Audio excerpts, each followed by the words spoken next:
அனைவருக்கும் என் பணிவான வணக்கங்கள்.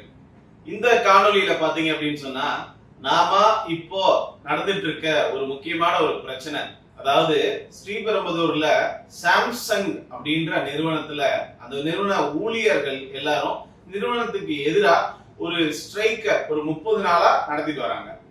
இந்த விஷயத்தை பத்தி நம்ம இந்த காவல்காரன் PM பாரத் மீடியான்ற நம்ம சேனல்ல நம்ம பேச வேண்டிய தேவை இருக்கிறதா உணர்ந்து நான் பேசுறேங்க. இத அதாவதுங்க, பர்சனலா இதே மாதிரியான ஒரு நிறுவனத்துல என்னுடைய தந்தை வேலை பார்த்து அவங்க நிறுவனத்தினால வேலையில இருந்து வெளியே அனுப்பப்பட்டு ஒரு ஸ்ட்ரைக்ல கலந்துட்டதுனால வெளியே அனுப்பப்பட்டு என்னுடைய சிறு வயதுல எங்க வீட்டுல நடந்த மிக மிக மிக பெரிய பொருளாதார பின்னடைவு, எங்களுடைய லைஃப் ஸ்டைலே தலையிலா மாறினது எல்லாமே எனக்கு ஞாபகம் இருக்குங்க.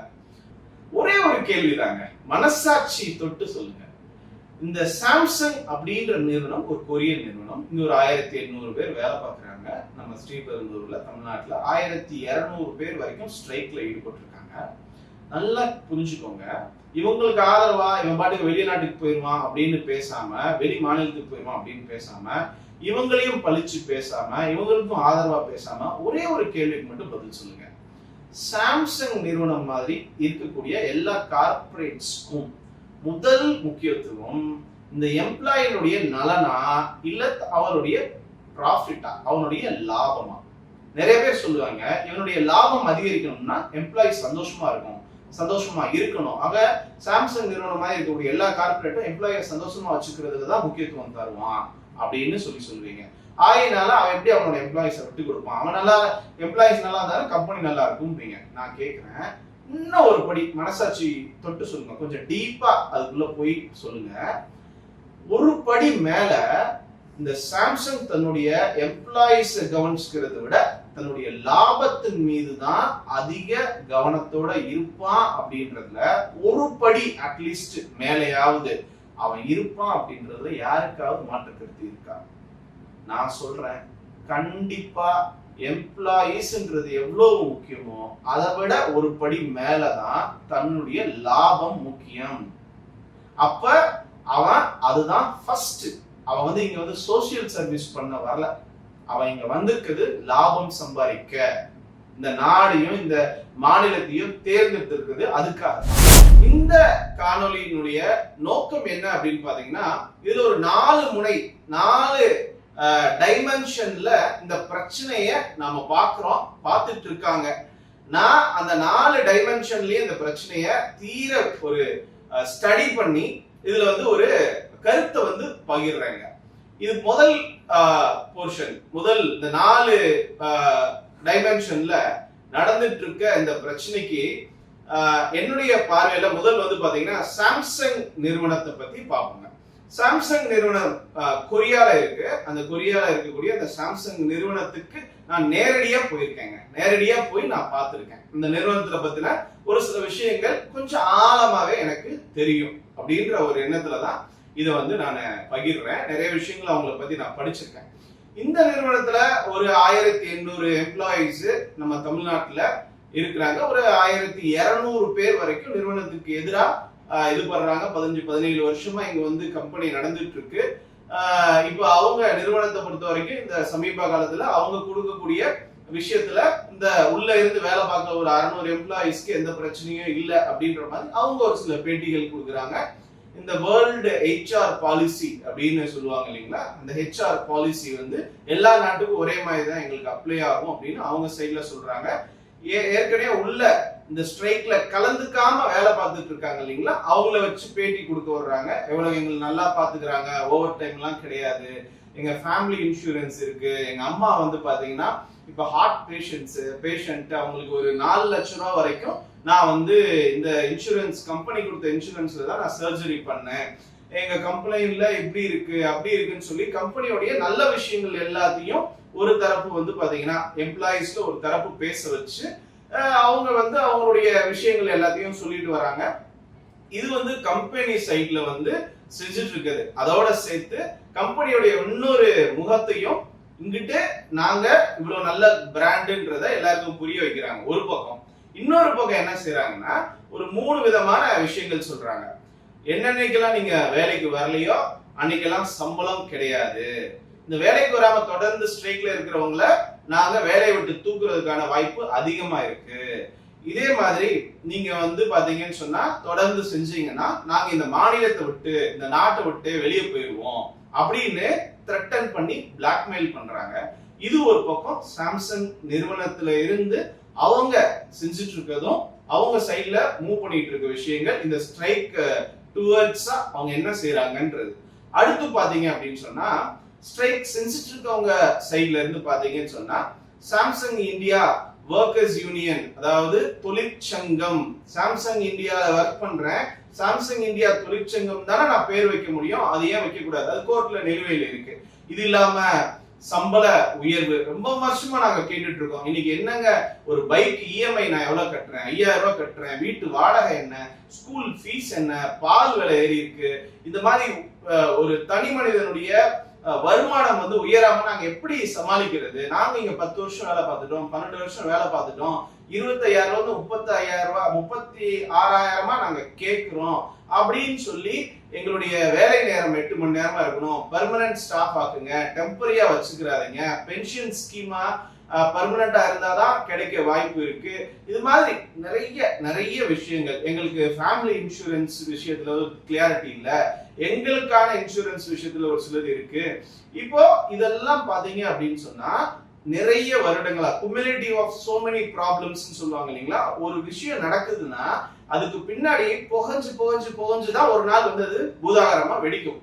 அப்படி எம்ப்ளாயிஸ் பாயிண்ட் ஆஃப் வியூல பாக்குறப்போ அவங்க வந்து பாத்தீங்கன்னு சொன்னா என்னங்க, நாங்க இவ்வளவு வேலை பாக்குறோம், இதே வேலைய நீங்க வேற கண்ட்ரில வேலை பாக்குற இதே வேலைக்கு நீங்க உங்க நிறுவனம் சாம்சங் நீங்க அங்க எவ்வளவு சம்பளம் கொடுக்குறீங்க? மனசாட்சி இல்லையா? இங்க இருக்கக்கூடிய அந்த மனித வளத்தை வந்து இவ்வளவு ஈஸியா எடுத்து நீங்க வந்து பாத்தீங்கன்னா பயன்படுத்தணும்னு நினைக்கிறீங்களே அப்படின்னு சொல்லி அவங்க வந்து பாத்தீங்கன்னு சொன்னா ஒரு கருத்தை வந்து அவங்க சைட்ல அவங்க சொல்றாங்க. மிக மிக மிக நியாயமானது. இது ஒரு இரண்டாம் டைமென்ஷன், இரண்டாவது கோணத்துல வந்து நம்ம இதை பாக்குறோம். மூணாவது பாத்தீங்கன்னு சொன்னா ஆளுங்கட்சி மத்தியில மாநிலத்தில் ஆளுநர் இருக்க திராவிட முன்னேற்ற கழகமா இருக்கட்டும், பாஜகவா இருக்கட்டும், அவங்க இந்த விஷயத்தை எப்படி பாக்குறாங்க அப்படின்னு பாத்தீங்கன்னா இங்க பாருங்க, உலக நாடு ஃபுல்லும் போய் நான் இன்வெஸ்டர்ஸ் வந்து முதலீட்டாளர்களை ஈர்த்துட்டு இருக்கக்கூடிய காலகட்டம். திமுகவா இருக்கட்டும், நம்மளுடைய முதலமைச்சர் அந்த வேலையை இப்ப சமீபமா அதை இப்பதான் செஞ்சுட்டு வந்திருக்காரு. மத்தியில வந்து பாத்தீங்கன்னு சொன்னா ஆளுங்கட்சியா இருக்கக்கூடிய பாஜக திரு நரேந்திர மோடி அவர்கள் வந்து பாத்தீங்கன்னா உலகம் ஃபுல்லும் போய் நிறைய கம்பெனிகளை உள்ள ஈர்த்து இந்த 140 கோடி மக்களுக்கான வேலை வாய்ப்பை கொடுக்கணும். பொருளாதாரம் நம்மளுடைய எக்கானமி வந்து இந்த மாதிரி 2 பில்லியன்ல இருந்து பாத்தீங்கன்னு சொன்னா இவ்வளவு கூட்டணும் அப்படின்னு சொல்லி அவருக்கு ஒரு ப்ரொஜெக்ஷன் இருக்கு. அதை நோக்கி அவர் போயிட்டு இருக்காரு. அவங்க பாயிண்ட் ஆஃப் வியூல அச்சோ இது ஒண்ணு வெளியே தெரிஞ்சிச்சுன்னா இந்தியா வந்து ஒரு சேஃப்டியான இடம் கிடையாது, நம்ம போய் இன்வெஸ்ட் பண்ணா அவங்க வந்து பாத்தீங்கன்னு சொன்னா ஸ்ட்ரைக் அடிப்பாங்க, நம்ம நிறுவனத்தை நிம்மதியா நடத்த முடியாது அப்படின்ற நியூஸ் வெளியே வந்துருமோ, அப்ப என்ன பண்ணலாம், போராட்டம் நடத்த விடக்கூடாது, தமிழ்நாடு ஒரு சரியான இடமா இல்லைன்ற விஷயம் வெளியில இருக்க எல்லா இந்த மாதிரி கார்பரேட்ஸ்க்கும் வந்து போய் ரீச் ஆகி அவங்க வேற மாநிலத்துக்கு போயிருவாங்களோ அப்படின்னு இங்க இருக்கக்கூடிய ஆளுங்கட்சியும் மத்தியில இருக்கக்கூடிய ஆளுங்கட்சியும் அவங்க பாயிண்ட்ல இருந்து எதை பாக்குறாங்கன்னா நாம மக்களுக்கு வந்து பாத்தீங்கன்னா ஒரு டிப்ளமேட்டிக் ஸ்டாண்ட் தான், அதாவது நமக்கு ஊழியர்களும் தேவை, அதே சமயம் நிறுவனமும் தேவை. ரெண்டத்தையும் வந்து பாத்தீங்கன்னா நம்ம எப்படி சமாளிச்சு நம்ம இதை கொண்டு போறது அப்படின்றதுல அவங்க பதறி போய் கொஞ்சம் போருங்க, நாங்க இதை இப்படி செய்யறோம், செஞ்சிடலாம், வெயிட் பண்ணுங்க அப்படின்னு சொல்லி இவங்களுக்கு சொல்லி புரிய வச்சு அதே சமயம் சாம்சங் நிறுவனத்தையும் கன்வின்ஸ் பண்ணி அவங்களும் வந்து பாத்தீங்கன்னு சொன்னா எப்படி நம்ம இவ்வளவு கஷ்டப்பட்டு இங்க இருக்கிற எல்லா மனித வளத்துக்கும் நம்ம எப்படி வேலை வாய்ப்பு கொடுக்கறது, இவங்க மாதிரி ஆட்கள் எல்லாம் வெளியே போனாங்கன்னா சிக்கலே அப்படின்னு சொல்லி அவங்க பயமுறுத்துறாங்கல்ல சாம்சங் மாதிரி கார்பரேட் நிறுவனங்கள்.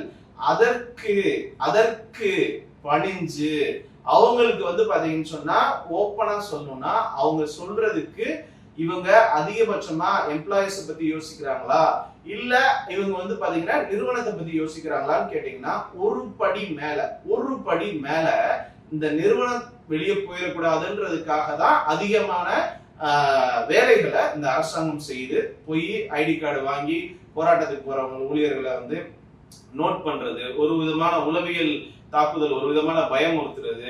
ஏன்னா மத்தியில இருந்தும் அழுத்தம் வந்திருக்கும். இங்க பாருங்க, நீங்க உங்க ஸ்டேட் மட்டும் இனிமேல் இன்வெஸ்ட்மெண்ட் வராம போகாது, இந்தியாவுக்கே இது பாதிக்கும்னு அங்க இருந்தும் பிரஷர் வந்திருக்கும். இப்ப இவங்க எல்லாத்தையும் சேர்த்து வச்சுதான் இவங்க செஞ்சுட்டு இருக்காங்க. இது ஒரு 3வது கோணம்.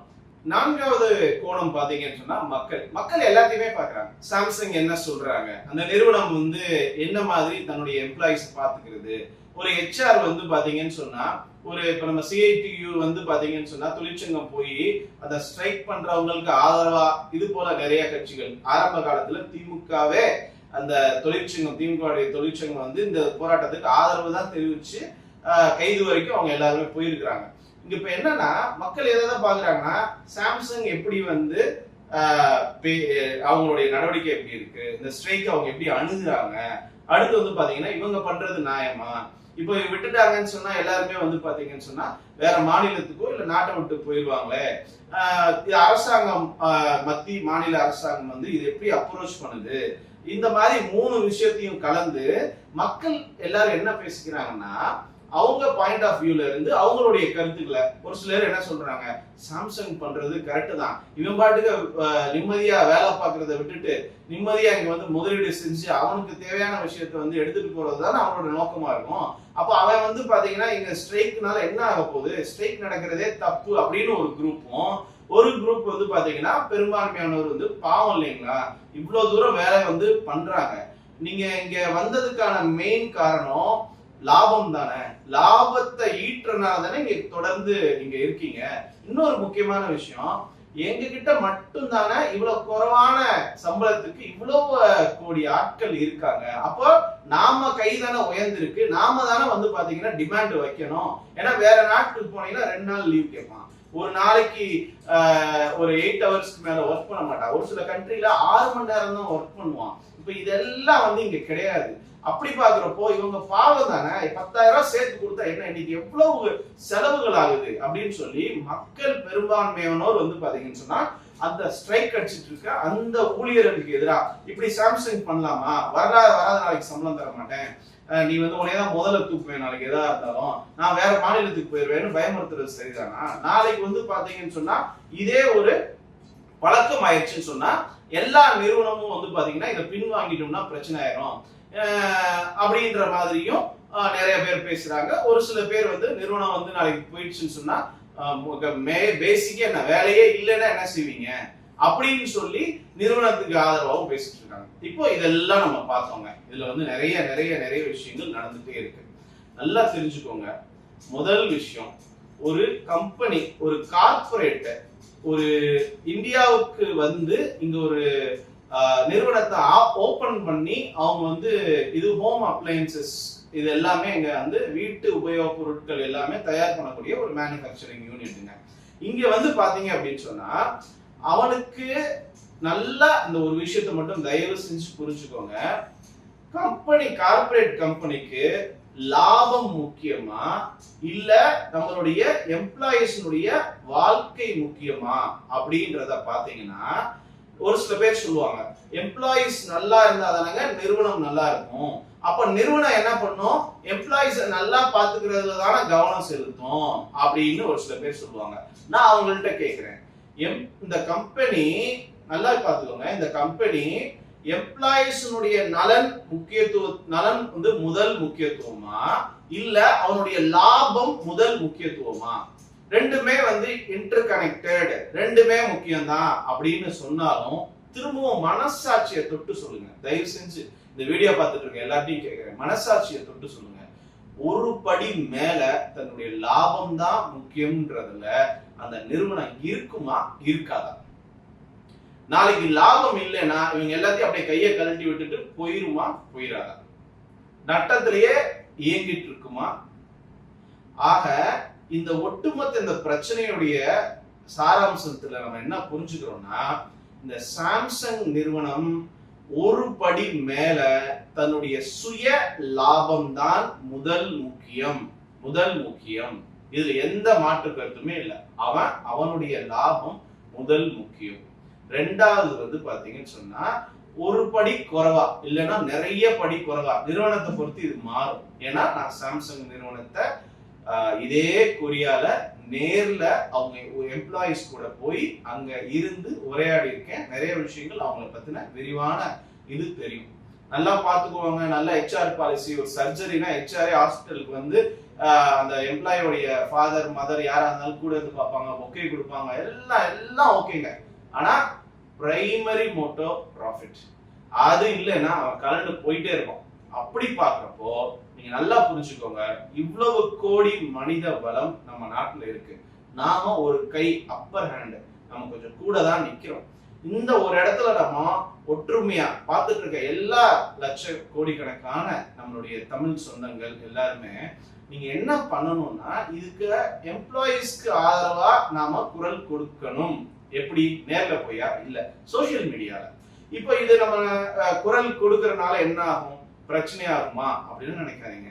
அட்லீஸ்ட் இது காம்ப்ரமைஸ் ஆகி அவங்க வேலைக்கு போயிடலாம், அது அதெல்லாம் கூட ஓகே.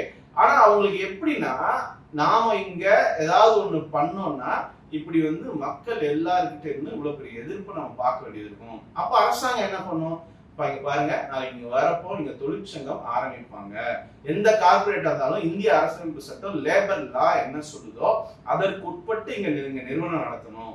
எப்படி எல்லாம் மார்க்கெட்டிங் பண்றாங்க, வெளிநாட்டுக்கு போய் இன்வெஸ்டர்ஸ பேசி கூப்பிட்டு வராங்க. அதுல இத வந்து நீங்க ஒரு ஹிடன் அஜெண்டாவா இதை கரெக்டா நீங்க இங்க நாட்டுக்கு வந்து இங்க செய்யறப்போ இந்த சட்ட திட்டத்துக்கு நீங்க கட்டுப்பட்டு தான் நீங்க தொழில் செய்யணும். ஏன்னா இங்க வேற நிறைய பெனிஃபிட்ஸ் இருக்கு. வேற நிறைய பெனிஃபிட்ஸ் இருக்கு. 99 பாசிட்டிவ் ஸ்டெப்ஸ் இருந்துச்சுன்னு சொன்னா இது ஒண்ணு உங்களுக்கு சின்ன மைனஸா இருந்தாலும் அதை கூட நாளைக்கு வந்து நம்ம விட்டுறக்கூடாதுன்னு அவன் நினைக்கிறான். ஸோ அதனால நீங்க இந்த காணொலி பார்த்துட்டு இருக்க எல்லாரும் நிச்சயமா அவங்களுடைய கருத்துக்களை இங்க பகிருங்க. நாம வந்து பாத்தீங்கன்னா ஒரு 4 டைமென்ஷன் கோணத்துல இந்த விஷயத்த நம்ம பார்க்கணும். இதோட இல்லைங்க, இது மாதிரி இதே ஸ்ரீபெரும்புதூர்லயே வந்து 30-40க்கு மேற்பட்ட நூற்றுக்கணக்கான நிறுவனங்கள் இருக்கு. தமிழ்நாடு முழுக்க இருக்கு, இந்தியா ஃபுல்லா இருக்கு. அப்ப இது வந்து நீங்க எப்படி சொல்றது, இதுல வந்து நம்மளுடைய கருத்து வந்து இப்படி இருக்கக்கூடாதுங்க. எப்படி இருக்கக்கூடாதுன்னா, ஏங்க நாளைக்கு காலி பண்ணிட்டு போயிட்டானா வேலை இல்லாம போயிடும், பரவாயில்லையா? இது வந்து பேசாதீங்க. நீ உன் பொருள் ஒன்று இருக்கு, அது இந்த மனித வளம், அது வந்து அதை வந்து நீ சரியா வச்சிருக்க, அவன் அதுக்குதான் வரான். நீ ஒரு சில விஷயத்த வந்து கேளு, பெற்றதுக்கு உனக்கு உரிமை இருக்கு. இதுல வந்து இந்த கட்சி சொல்லுது, இவங்க ஆதரவு அளிக்கிறாங்க, இவங்க எதிராக நிக்கிறாங்க, அப்படி பார்க்காதீங்க. ஏன்னா என் அப்பாவுக்கு நடந்ததுங்க இது மாதிரியான உங்க வீடுகள்ல நாளைக்கு நடக்காதுன்னு என்ன நிச்சயம்? உங்க பையனுக்கு எப்படி நடக்காதுன்னு நினைக்கிறீங்க? 15 வருஷம் வேலை பார்த்ததுக்கு அப்புறம் ஒரே சம்பளத்துல வச்சுட்டு இருந்தாங்கன்னா நீங்க கேட்கவே கூடாது. ஹெச்ஆர்ட்ட போய் சைலண்டா கேளுங்க, அவங்க எல்லாமே செஞ்சு தரேன்னு சொல்லுவாங்களா? அப்படி கிடையாது இல்லைங்களா? அதனால முதல் முக்கியத்துவம் எதுக்கு கொடுக்கணும்ன்றத நீங்களே தீர்மானிங்க. என்னைய பொறுத்த வரைக்கும் நான் நிச்சயம் சொல்லுவேன், இந்த ஸ்ட்ரைக் பண்ணக்கூடிய மக்களுக்கு நீங்க வந்து இது ஒரு முன் உதாரணமா செய்றீங்க. இது வந்து பாத்தீங்கன்னு சொன்னா நிறைய இடங்கள்ல வந்து பாத்தீங்கன்னு சொன்னா இங்க இருக்க பாப்புலேஷனுக்கு ஜப்பான்ல ஸ்ட்ரைக் பண்ணாங்கன்னா ஒரே ஒரு ஷூக்கு மட்டும் செய்வாங்க, வலது கால ஷூ மட்டும் செய்வாங்க, வேலையை நிறுத்த மாட்டாங்க. இதுதான் அவங்க ஸ்ட்ரைக் மெத்தட். இப்படி எல்லாம் பேசாதீங்க. இது கண்டிப்பா இந்தியான்றது கம்ப்ளீட்டா வேற ஒரு கட்டமைப்பு. இங்க இருக்கக்கூடிய பாப்புலேஷன், டிராபிக், இங்க இருக்கக்கூடிய எல்லாமே கம்ப்ளீட்டா வேற. எந்த ஒரு நாட்டினுடைய ஒரு ரூல்ஸும் இங்க பொருந்தாது. அவன் வந்து ரொம்ப ரொம்ப ரொம்ப கஷ்டத்திலையும் உலகமாக கஷ்டப்பட்டு இருக்காங்க நம்ம நாட்டு மக்கள். சோ அப்படி இருக்கிறப்போ நீங்க பேசக்கூடிய நம்ம உறவுகள், நம்மளுடைய தேசத்தினுடைய தமிழ்நாட்டினுடைய மக்கள் எல்லாருமே தயவு செஞ்சு இவங்களுடைய பெயினை புரிஞ்சுக்கோங்க. உங்க வீட்டுல நடந்துட்டு இருக்க அதே விஷயம் தான். உங்க எல்லாரும் நீங்க வேலை பாக்குறீங்கல்ல, அங்க வாங்குற சம்பளம், ஏன்னா அங்க வாங்கி திறந்து நாளைக்கு தொழிற்சங்கம் இருக்குன்னா ஸ்ட்ரைக் அடிப்பாங்க. கேரளால நிறைய கம்பெனியை கூட்ட வச்சதுதான் தொழிற்சங்கம். இப்படிலாம் பேசாதீங்க. ஃபர்ஸ்ட் எம்ப்ளாயிஸ்க்கு ஒரு பிரச்சனைனா யார் கேட்பா? எல்லாத்துக்கும் வந்து ஸ்ட்ரைக் பண்ண ஆரம்பிச்சிருவாங்க. அப்படி கிடையாதுங்க. எல்லாத்துக்குமே வந்து ஒரு பேக்கப் இருக்குன்னு தெரிஞ்சாதான் அவங்க கொஞ்சம் இன்னும் நல்லா ட்ரீட் பண்ணுவாங்கன்றதுதான் என்னுடைய கருத்து. அடுத்தடுத்த காணொலியில சந்திக்கலாம். நன்றி.